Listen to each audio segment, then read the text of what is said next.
Okay, so one of the questions I get from a lot of people that I know that I used to be an officer is, what is it that police officers are doing when they're pulling you over? Sometimes you feel like you've been followed for what feels like an eternity.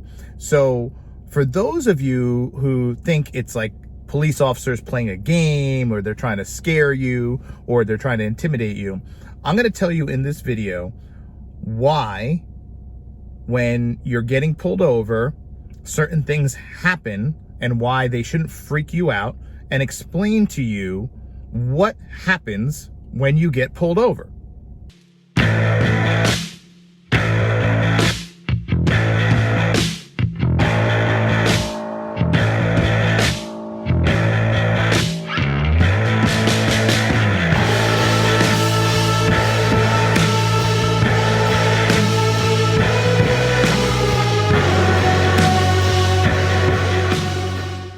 So I get this a lot, where people are like, the cop was following me, and then the cop was tailgating me, and then, they finally pulled me over. So I'm going to go step by step and explain to you so you know what's actually happening. The first thing that happens is they see the violation. A cop can't pull you over for no reason. Like some people like to say, oh, the cop pulled me over for no reason. I love when I hear that. A cop literally can't pull you over for no reason. There has to be a reason. Now, admittedly, sometimes the reason to you might seem silly, like you have an air freshener hanging from your rearview mirror. However, that is, in many states, a violation. It's called view obstruction. And guess what? If you don't like that law, or you don't like the fact that that is a motor vehicle violation, you shouldn't be blaming the cop. You should be blaming the politicians, multiple, that put that in place.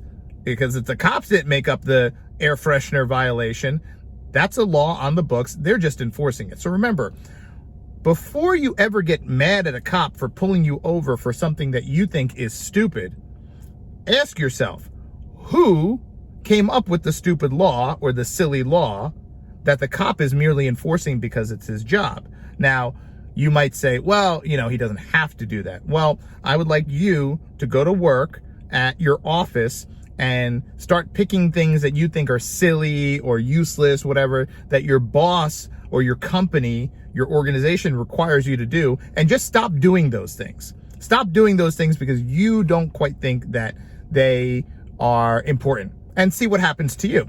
So, that being said, when you get pulled over and you feel like it's for something silly, that's a horrible thing to say. Be like, why are you pulling me over? Oh, that's stupid. I don't have anything better to do. Those are some of the worst things you could say when you get pulled over. I don't want to turn this into like a pullover etiquette video. That was another video I did. You want to check that out. However, this video is about what happens when you're getting pulled over. Okay, so officer sees a violation, and if you're passing them, they'll spin around, and that's typically when the pucker happens, and you're looking in your side view mirror, and you're like, oh, he's turning around, he's gonna come get me. Okay, so, or they end up just behind you somehow. Okay, either way, it's nerve-wracking. I still get nervous when I see it happen. Thankfully, it doesn't happen that often, but I still get nervous. Of course, I'm a human being. We're all going to get nervous, okay? So, spins around, now gets behind you. Now, you're driving, all right? You're driving really slow, and, you're driving straight, but you're really looking in your side view mirror or your rear view mirror, and you're like, oh, what's he doing? What's he doing? Oh, just pull me over already. Okay, so here's what he or she is doing. Once they get behind you, because they saw a violation, either you passed them, you were speeding, you got a cracked windshield, you got an air freshener, whatever it is, that's not the point of this. They saw something and they say, I'm going to go get behind that car because I am potentially going to pull it over for that violation. I didn't always pull over cars. Sometimes I would see a violation and I would get behind a car And after doing what I'm about to explain to you, I would say, you know what, I'm not gonna stop that car.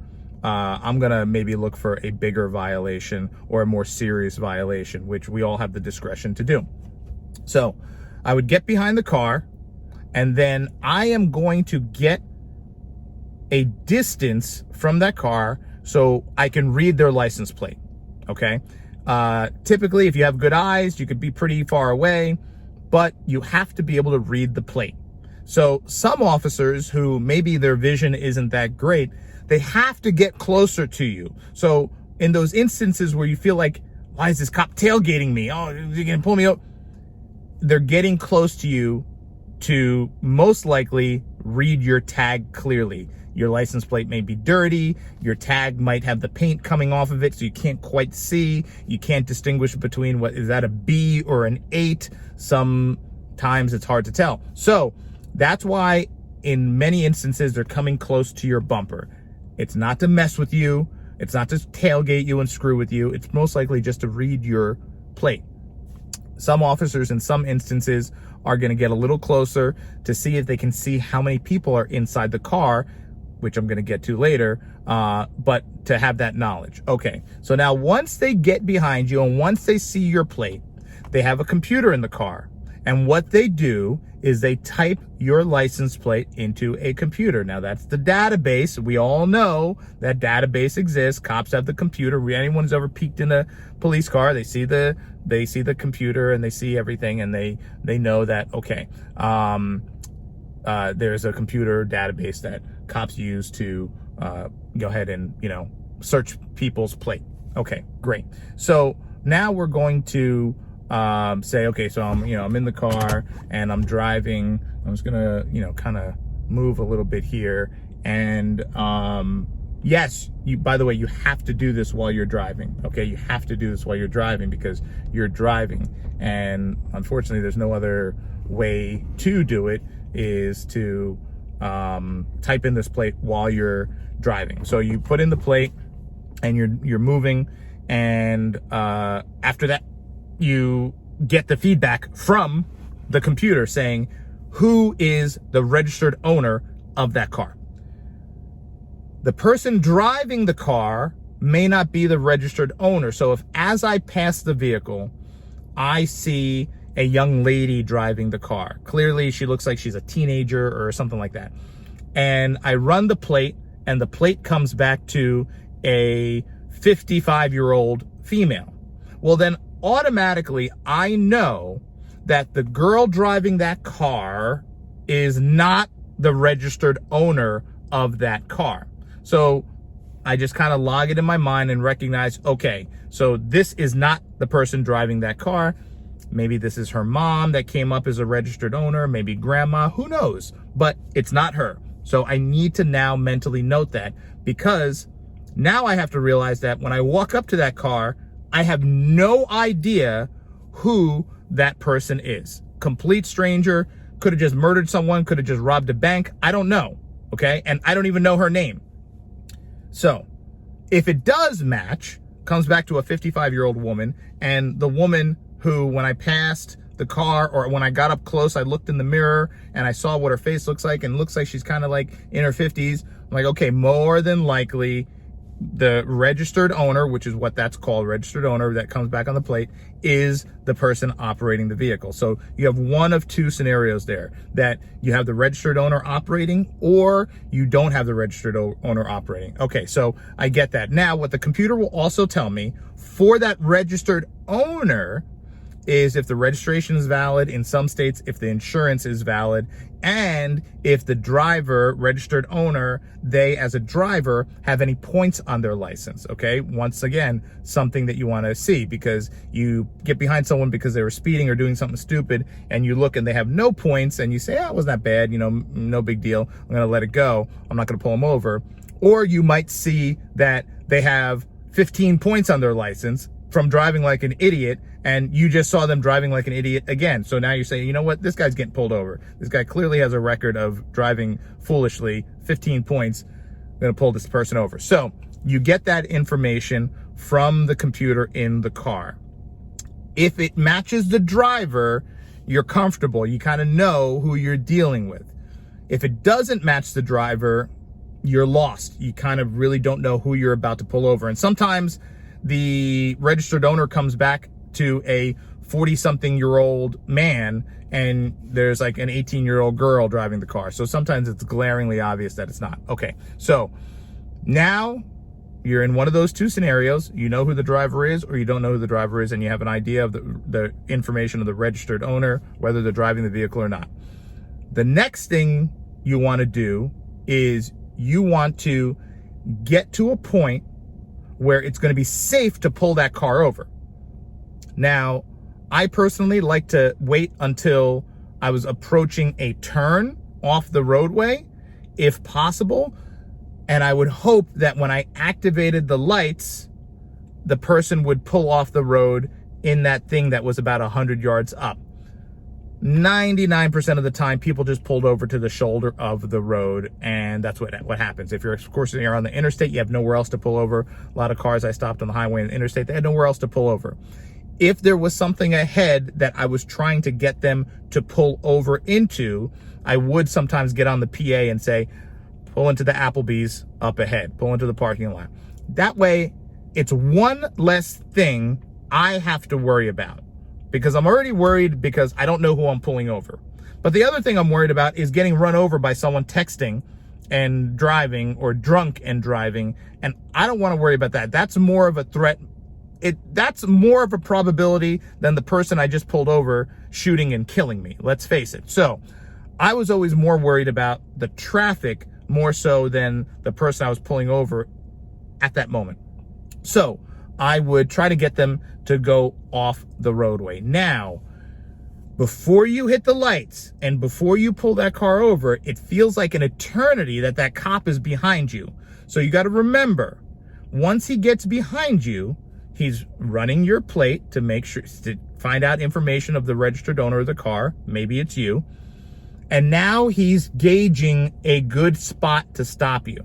Okay? And now when he sees a good spot's coming up, or if he says there's no good spot coming up, I'm just going to pull this car over, before he hits the lights, he's going to now call it in. He's going to call into dispatch. Going to say, hey, motor vehicle stop. It's going to be on, and give the plate.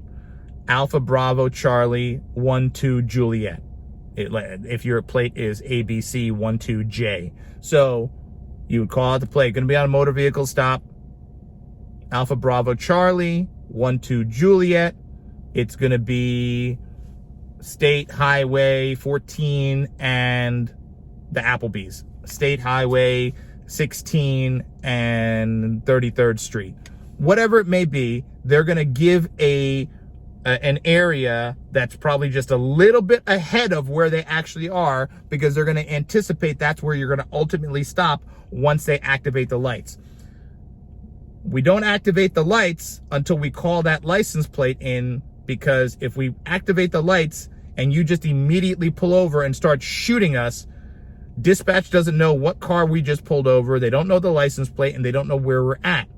So once again, that's all happening before you get pulled over while the cop is behind you. So once again, they're not messing with you. They're not screwing with you, just kind of like hanging out behind you and getting your heart rate up and getting your nerves through the roof. They're doing this for your safety, and they're doing it for their safety, okay? To make sure that they're going to stop you in a safe spot, and also dispatch at headquarters, and every other police car on the road knows the car they're about to stop, the license plate, and other officers can put in that plate if they want, just to make sure they see who they're going out to. They're going to run a random check. That's a whole nother story. And everyone knows where that officer is stopping a car, what car that is, and the approximate area where they're stopping it. After all, and dispatch now comes back and says 10-4 or okay, received. Then and only then do you hit those lights. And that's why it probably seems like an eternity from the time the cop gets behind you to the time they hit the lights. That's why it seems like an eternity. All of that is going on. All of that is going on. It takes a minute. So finally hit the lights, anticipating where you're going to stop, and then If you maybe go past that, they got to get back on the radio and say, oh, we're actually not at the Applebee's. We're State Highway 14 and Target. State Highway 14 and 22nd Street. Whatever. Because you may not stop where they thought you were going to stop if you went further out. And they update that. And then they have to now come and approach your vehicle. Now, remember, on the approach of the vehicle, before they get out, they might want to let dispatch know who they're going out with.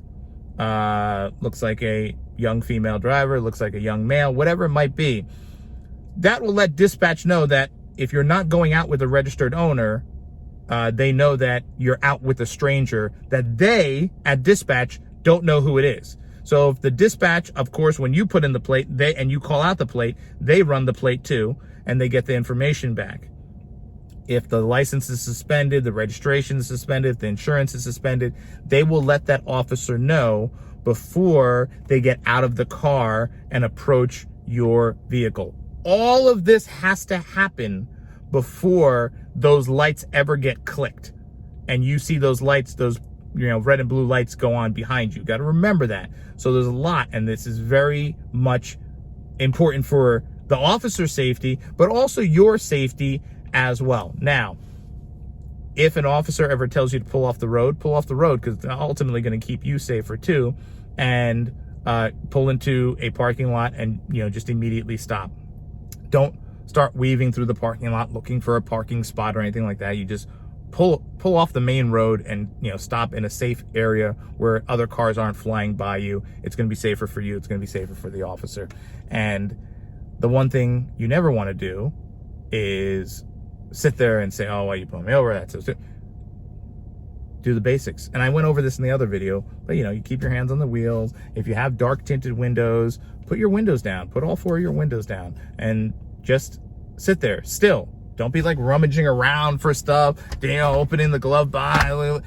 Just stay cool. Just stay cool. Just keep your hands up where you can see them.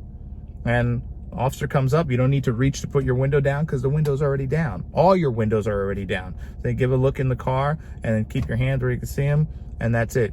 You talk, you do your thing, and that's it. That's the and then what happens from there, whether he's going to give you a warning or a ticket, you have points, whatever. Now, obviously, if you're not if it's not your car, then the officer needs to identify you as a driver. And the only way he could identify who the heck is driving the car is with your driver's license. And like I said in the other video, don't go digging into your pocket and let me get my wallet. None of that. None of that, folks. None of that. If your wallet is in your pocket, or it's in a purse in the back, or in your door pocket here, or in whatever, wherever the heck you keep your license, you don't need to get it. You don't need to get anything. You don't need to get anything. Just hang out there, hands kind of like, on the wheel, on your knee, whatever, just cool. Yeah, okay, hey, where you headed, but okay. Driver's license, it's in my back pocket, or it's in my glove box, or it's in my backpack right there on the ground. Do you mind if I get it? Okay, great. You need to see my insurance too? Yeah, I need to see your insurance and your registration. Great, that's in the glove box. Oh, cool, if I open that glove box up? Yeah, no problem, go ahead. Great. Don't be doing all that stuff when the cop's walking up. Don't be digging around, moving around. Don't be doing anything. You don't need to do anything. You don't need to have that stuff ready. Some people say, have it all ready for the cop when he walks up. If it's very close by and you don't need to do a lot of movement, and you have it, maybe some people have it all nicely in a paper clip ready to go, and here you go, officer. Great. But if you got to do a lot of rummaging around and stuff, don't do any of that. Just kind of wait till the officer comes up and go from there. Anyway, for those of you asking, why does it take so long when a cop gets behind me to get pulled over? There's a whole process, and it's a safety protocol that needs to happen before they pull you over. So it's for your safety and it's for their safety. Remember that. Always remember that. It's not a game. Everyone's trying to get home alive. So very important. And when an officer pulls you over, and you're on the side of the road with big tractor trailers going by and cars going by, people texting and, you know, all that stuff, it's the officer's responsibility to also keep you safe too, right? Because you can't get hit by a car, you can't get hit by a tractor trailer. That's why they got to get you to a safe spot off the side of the highway, off the side of the road, things like that. So remember that when it's taking some time before you get pulled over. Okay. All right. Thanks for watching. And let me know in the comments if you have any other questions, and if there's another topic you want discussed, you have a question about, because this is all about communication. If the police have better knowledge and better information about the people they're dealing with, they are in a better position. And if the people that the police are dealing with have better knowledge and better information about the police and why they're doing what they're doing, well, then everyone has more clarity. It's when things are happening and people are doing things, and this one doesn't know why this one's doing this, and this one doesn't know why this one's doing this, and there's that there's lack of understanding. That's when breakdowns occur. And what we're trying to do is trying to get rid of those breakdowns. Just communicate, open, knowledge. Knowledge is power. Knowing is half the battle, right? So that's the key here. So let me know in the comments what you think, and if there's anything else you want to know about, you have questions about, and I'll do my best to get to them, or someone on the team will answer them. All right, thanks for watching. Be safe out there.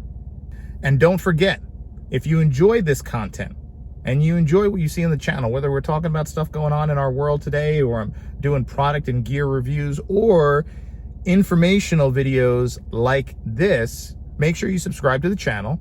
You want to click that like button if you like this video. If you didn't like this video, hit that thumbs down button, because that helps the algorithm too. And I'm going to put some links below if you want to sign up for our email list.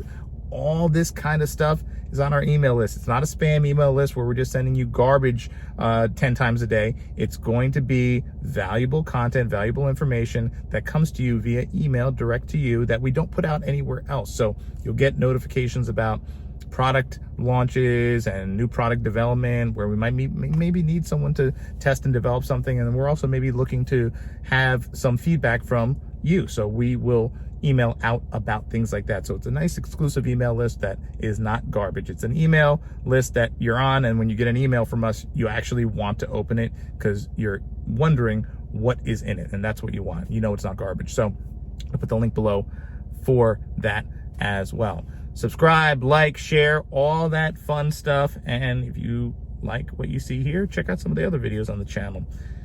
Thank you for watching. We'll see you next time.